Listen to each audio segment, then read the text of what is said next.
오늘 함께 살펴보실 하나님 말씀은 요한일서 2장 7절에서 17절까지의 말씀입니다. 신약 성경은 388페이지입니다.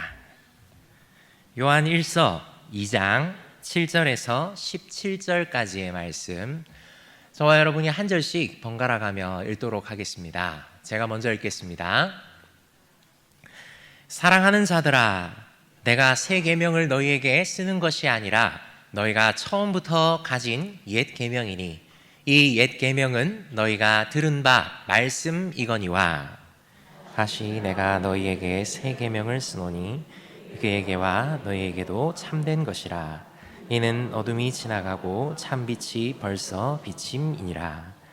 빛 가운데 있다 하면서 그 형제를 미워하는 자는 지금까지 어둠에 있는 자요, 그의 형제를 사랑하는 자는 빛 가운데 거하여 자기 속에 거리낌이 없으나 그의 형제를 미워하는 자는 어둠에 있고 또 어둠에 행하며 갈 곳을 알지 못하나니 이는 그 어둠이 그의 눈을 멀게 하였음이라. 자녀들아, 내가 너희에게 쓰는 것은 너희 죄가 그의 이름으로 말미암아 사함을 받았으며, 아비들아, 내가 너희에게 쓰는 것은 너희가 태초부터 계신 이를 알았으며, 청년들아, 내가 너희에게 쓰는 것은 너희가 악한 자를 이기었음이라. 아이들아, 내가 너희에게 쓴 것은 너희가 아버지를 알았으며, 아비들아, 내가 너희에게 쓴 것은 너희가 태초부터 계신 이를 알았으며, 청년들아, 내가 너희에게 쓴 것은 너희가 강하고 하나님의 말씀이 너희 안에 거하시며 너희가 흉악한 자를 이기었음이라. 이 세상이나 세상에 있는 것들을 사랑하지 말라. 누구든지 세상을 사랑하면 아버지의 사랑이 그 안에 있지 아니하니 이는 세상에 있는 모든 것이 육신의 정욕과 안목의 정욕과 이생의 자랑이니 다 아버지께로부터 온 것이 아니요 세상으로부터 온 것이라. 함께 읽겠습니다. 이 세상도 그 정욕도 지나가되 오직 하나님의 뜻을 행하는 자는 영원히 거하느니라. 아멘. 할렐루야. 우리 양옆에 이렇게 인사하실까요? 하나님의 뜻을 행합시다 라고 인사 나누시겠습니다. 하나님의 뜻을 행합시다. 하나님의 뜻을 행합시다.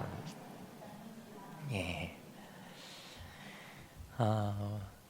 우리가 사는 세상은 보면 조각조각 이렇게 분리되어 있다라는 그런 생각을 가지게 됩니다.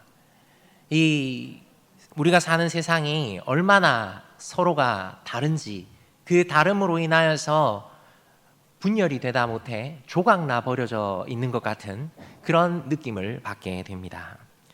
구체적인 예를 제가 이 자리에서 굳이 들지 않더라도 다 끄덕이실 정도로 생명을 갉아먹으며 거짓과 불의와 어그러진 혼돈의 상태, 이런 상태가 우리가 살고 있는 세상이 아닐까, 그런 마음이 듭니다.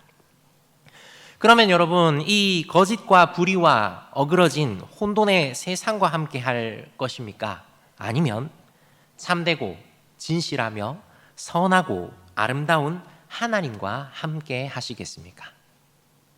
우리가 맛보지 못했다면 다른 선택을 할 수도 있겠습니다만 우리는 이미 맛보아 아는 자들이지요. 너무나 당연한 대답입니다. 우리는 하나님과 함께 해야 합니다. 그러면 여러분, 어떻게 하나님과 함께 하시겠습니까? 어떻게 하나님과 함께 할 수 있을까요? 어디 우리 조용한 그런 전원에, 그러니까 도심과는 약간 떨어진 곳에 기도원이라도 하나 지어가지고 세상을 등지고 흔히 말하는 속세와 연을 끊고 거기서 이렇게 조용히 기도하면서 수도하듯이 그렇게 살아야 할까요? 아닙니다. 그리스도께서 우리 죄를 해결하셨고 우리는 그리스도로 인해서 죄가 해결된 자들로서 오직 주님이 주시는 도움을 바라보면서 죄를 멀리하며 살 수 있습니다. 예수님이 이미 죄를 해결해 주시고 죄를 멀리하게 해 주시니까 예수 그리스도만 따를 때, 예수 그리스도만 품고 예수 그리스도를 향할 때, 닮아갈 때 우리는 주님과 함께 할 수 있는 것이지요. 그러니 우리는 이 땅을 디디며 살지만 우리의 눈은, 우리의 마음은 저 하늘을 바라보며 영원한 본향, 그 하나님 나라를 구하며 사는 자들입니다. 그래서 우리를 두고 나그네라고 칭하지 않겠습니까? 이 하나님과 우리가 함께하며 이 하나님과 특별히 더 함께하기 위해서 필요한 것이 뭘까? 우리가 고민을 하게 되는데 뭔가 새로운 것, 아주 특별한 것이 필요하지 않을까요? 이전과는 다른 뭔가 아주 새롭고 아주 특별하고 뭔가 아주 이렇게 신령한 것이 필요하지 않겠습니까? 오늘 본문도 보니까 이런 걸 얘기하는 것 같습니다. 오늘 본문 8절 우리가 함께 읽었는데요. 8절을 한번 보시겠습니다. 같이 한번 읽어보겠습니다. 시작.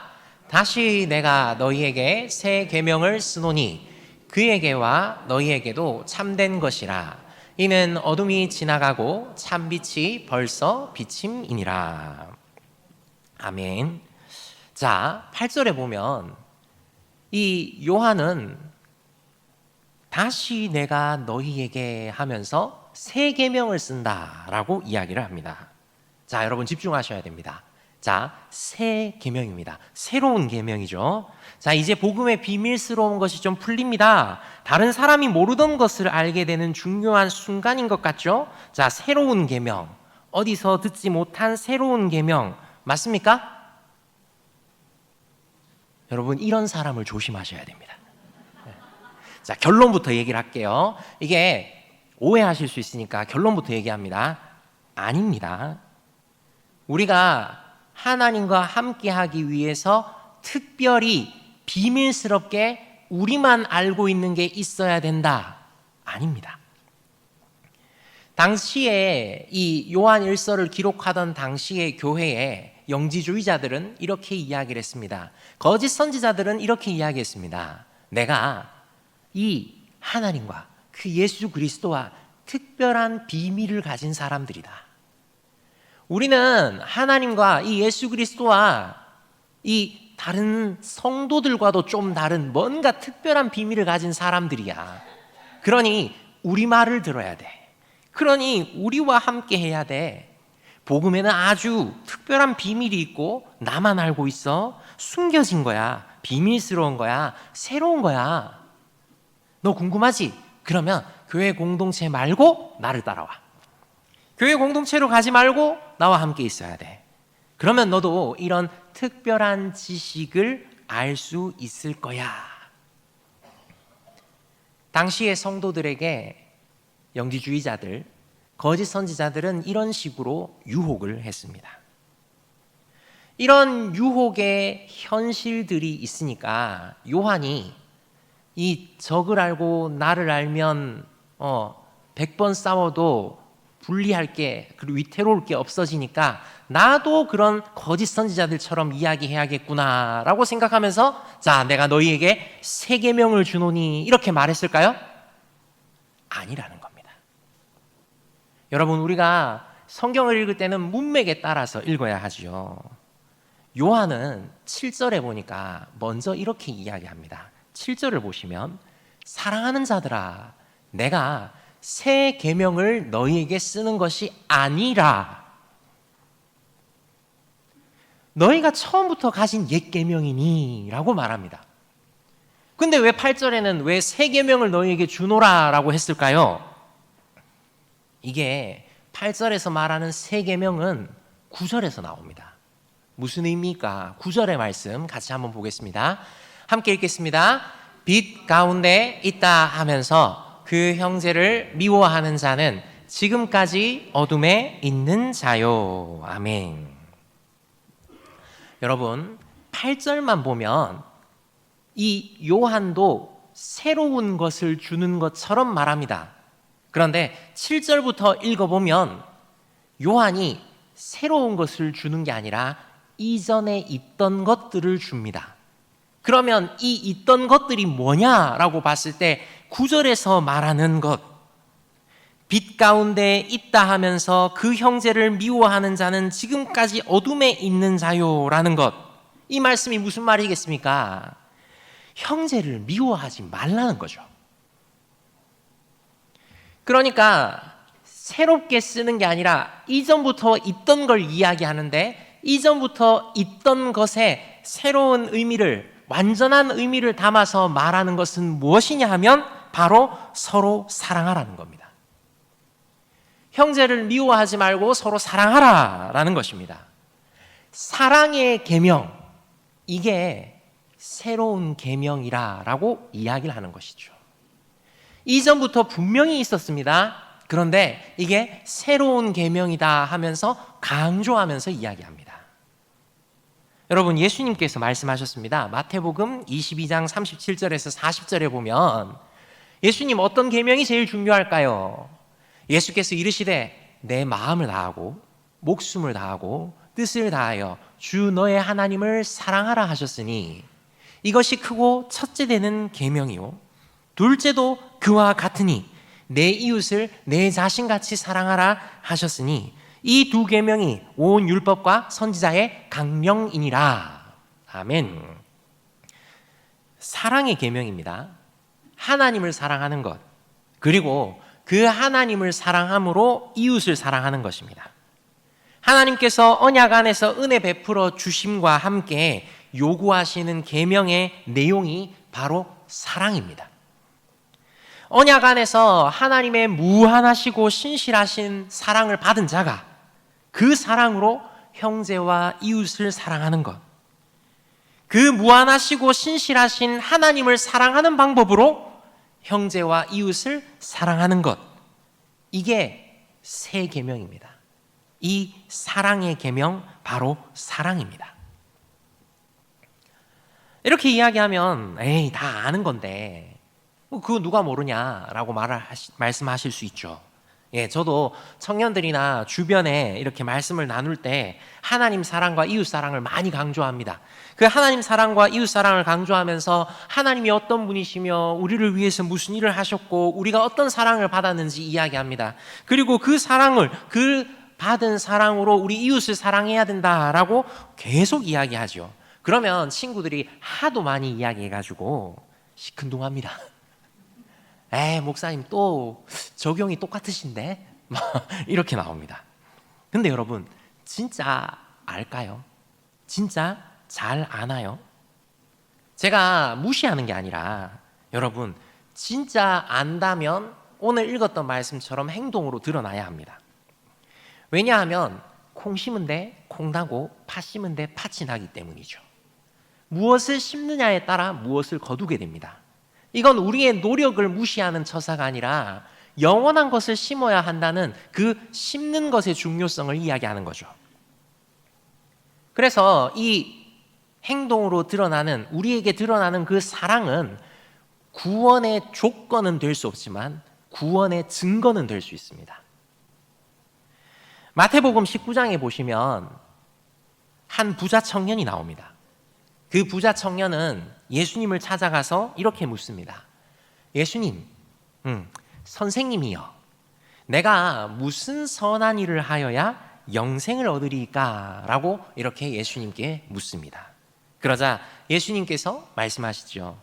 내가 생명에 들어가려면 계명들을 지켜라 라고 하시면서 10계명의 이웃 사랑을 말씀하십니다. 그러자 이 청년이 뭐라고 대답을 하는가? 저는 어려서부터 10계명의 계명을 다 지켰습니다 라고 당당하게 이야기합니다. 여러분, 멋진 청년이지 않습니까? 근데 그런 멋진 청년에게 예수님이 뭐라고 하시는지 보십시오. 그 멋진 청년에게 예수님은 이렇게 말씀하십니다. 내 소유를 팔아 가난한 자들에게 나눠주라. 그리고 와서 나를 따르라. 이 청년에 대해서 같은 사건을 기록하고 있는 마가복음에서는 예수님이 그를 보시고 사랑하사 이렇게 말씀하셨다라고 이야기합니다. 부자 청년이 저 이웃 사랑 다 했는데요, 다 지켰는데요 라고 이렇게 얘기하자 예수님은 진짜야, 내가 한번 감찰해 볼까? 이렇게 말씀하지 않으셨습니다. 잘했다, 아이고 너무 잘하네, 그래 너 최고다, 이렇게 말씀하시지도 않았습니다. 오히려 예수님은 차원을 높여서 이렇게 이야기하십니다. 내 소유를 팔아 가난한 자들에게 나눠주라. 그리고 와서 나를 따르라 라고 말이죠. 잘 지켰다고? 그래, 그럼 너의 소유를 팔아서 다른 사람들에게 나누어줘. 그리고 너는 나와 함께 하자. 제자로 부르십니다. 제가 성경에 대한 지식이 짧긴 하지만 제가 알기로 복음서에서 예수님이 제자를 이런 식으로 부르시는 건 극히 드뭅니다. 12제자 말고는 이런 식으로 제자로 부르신 적이 없습니다. 근데 이 사람 13번째 제자가 될 뻔한 이 사람의 반응은 어떻습니까? 이 사람의 반응은 근심하며, 가진 것이 많아서 근심하며 예수님을 떠나버립니다. 이런 부자 청년이 과연 하나님의 계명을 정확하게 알고 있었습니까? 계명은 알고 있었죠. 하나님 사랑과 이웃 사랑의 계명을 그는 평생 지켰다고 생각했을 겁니다. 신실했겠지요. 근데 여러분, 이 부자 청년은 지키지 못했습니다. 계명에 담긴, 하나님의 명령에 담긴 참된 의미를 몰랐기 때문입니다. 자기는 평생 지켰다고 생각했을 겁니다. 평생 실천했다고 생각했을 거예요. 하지만 그런 그에게 예수님께서 그 참된 의미를, 적극적인 실천을 말씀하시니까 그건 너무나 무거운 계명이 되어서 도무지 견딜 수가 없었고 예수님을 떠나버리게, 진리에서 떠나버리게 됩니다. 계명을 벗어나 버립니다. 자신에게 부담이 되니까 그 자리를 피해버리는 것이죠. 얼마나 안타까운 일입니까? 여러분, 오늘 요한이 말하는 것도 이런 내용입니다. 본문에서 새 계명이라는 것은 진짜 새로운 것이 아닙니다. 어디서도 못 들어봤던 게 아닙니다. 오히려 이전부터 있었고 우리가 너무 잘 안다고 생각했던 것들입니다. 그러나 참된 것이지요. 완전한 것입니다. 표면적으로 겉으로 드러난 것만 아는 것이 아니라 참된 하나님의 명령인 것입니다. 우리 하나님의 명령은 커트라인을 그어두시지 않습니다. 줄을 하나 그어놓고 너는 이것만 안 넘어가면 돼 하면서 최소화시키시지 않습니다. 오히려 하나님께서는 이 계명들을 통하여서 하나님을 사랑하고 이웃을 사랑하며 하나님의 뜻을 따르고 하나님을 더 사랑해서 더 도전하는 가이드라인으로서의 역할을 합니다. 너 요 정도면 지킨 거야. 이 선만 안 넘어가면 돼. 요 선상에 있으면 돼. 그러면 괜찮아. 이렇게 절대로 말씀하지 않으십니다.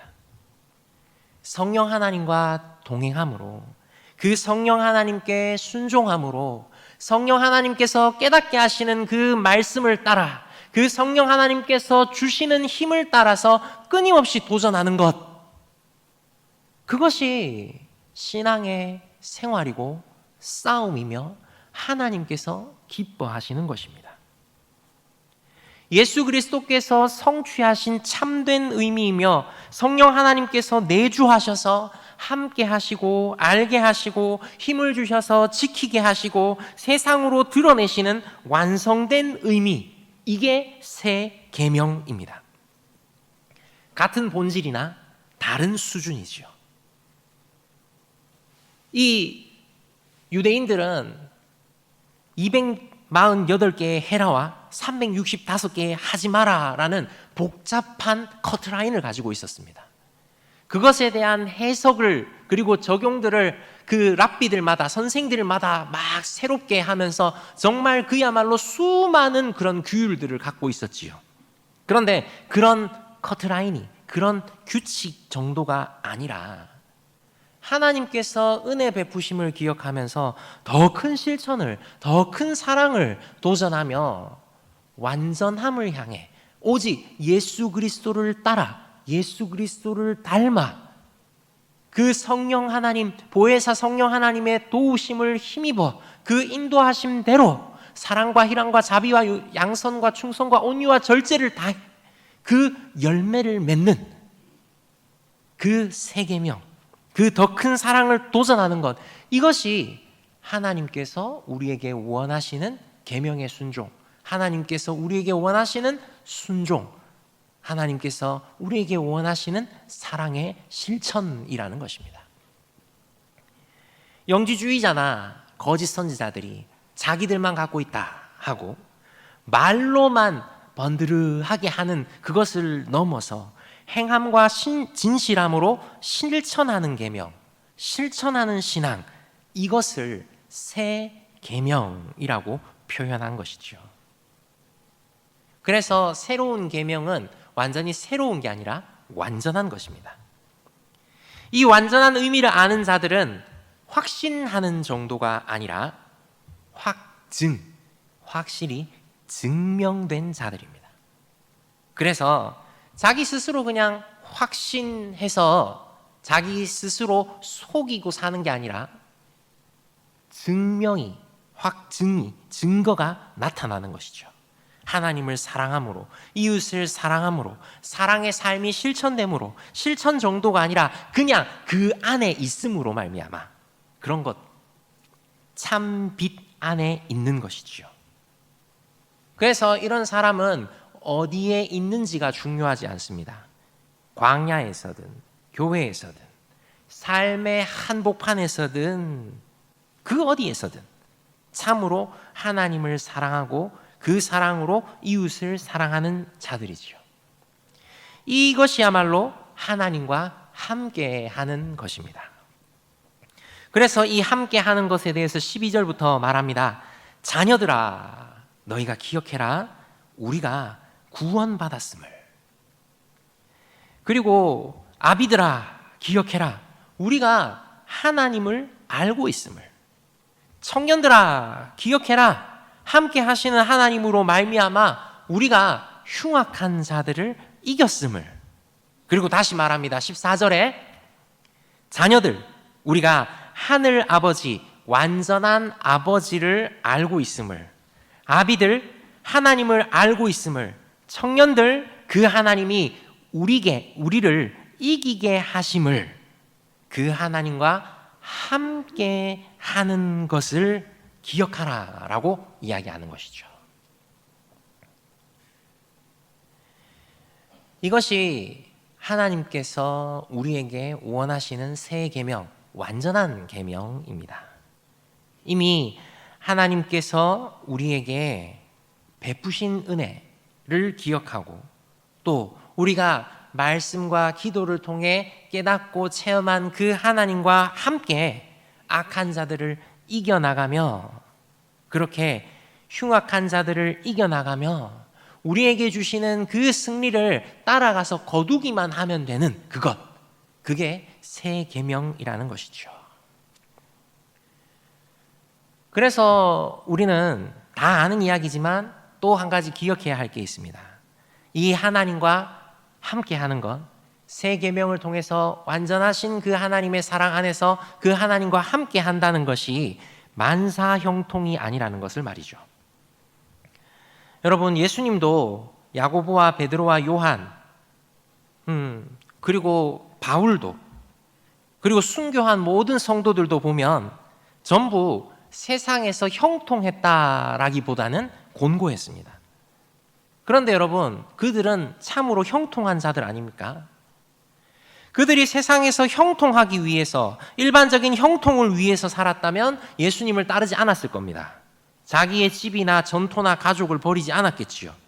그러나 참된 형통을 위해서 그들은 세상에서 기꺼이 곤고했습니다.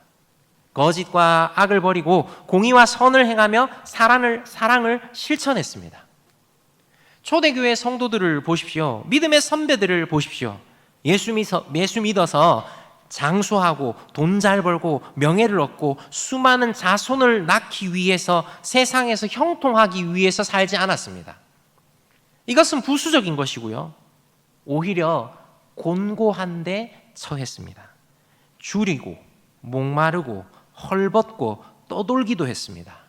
먹지 못함과 자지 못함과 매맞음과 배가 파선함과 고통당하면서도 애썼습니다. 무엇을 애썼습니까? 썩지 않고 더럽지 않고 쇠하지 않는 나라를 바라보면서 그 나라가 죽은 다음에 가는 그런 나라가 아니라 이 땅에서 이루실 하나님 나라를 바라보면서 믿음의 선한 싸움을 싸우며 살아갔던 것이지요. 이런 사람들이 세상을 이긴 사람들이고, 이런 사람들이 참으로 형통한 자이며 부활의 생명, 영원한 생명을 가진 자로 하나님과 늘 함께하는 자들입니다. 거짓과 불의와 어그러진 혼돈의 세상은, 그 세상의 복은 마치 사과는 사과지만 썩은 사과를 한 트럭 받는 그런 것 아닐까요? 그래서 썩지 않고 더럽히지 않고 쇠하지 않는 하나님 나라를 받은 사람은 심령이 가난하고 애통하며 의에 줄이고 목마를 수밖에 없습니다. 그래서 하늘에서 상이 큰 것이죠. 그 하늘은 이미 와 있고 말입니다. 세상을 이기신 분과 우리가 늘 동행하며 사니까 말입니다. 이런 사랑을 받은, 이런 사랑을 아는, 이런 세상을 이기는 우리들의 올바른 모습이 무엇일까? 그것은 바로 이 세상이나 세상에 있는 것들을 사랑하지 않는 것입니다. 15절을 우리가 같이 한번 읽어보도록 하겠습니다. 우리 2장 15절입니다. 이 세상이나 세상에 있는 것들을 사랑하지 말라. 누구든지 세상을 사랑하면 아버지의 사랑이 그 안에 있지 아니하니. 좀 더 구체적으로 말한다면 16절입니다. 세상의 육신의 정욕과 안목의 정욕과 이생의 자랑을 사랑하지 않는 것, 이것입니다. 세상의 정욕을 사랑하지 않는 것, 오직 하나님만 사랑하고 이 세상의 정욕을 사랑하지 않는 것, 이게 필요합니다.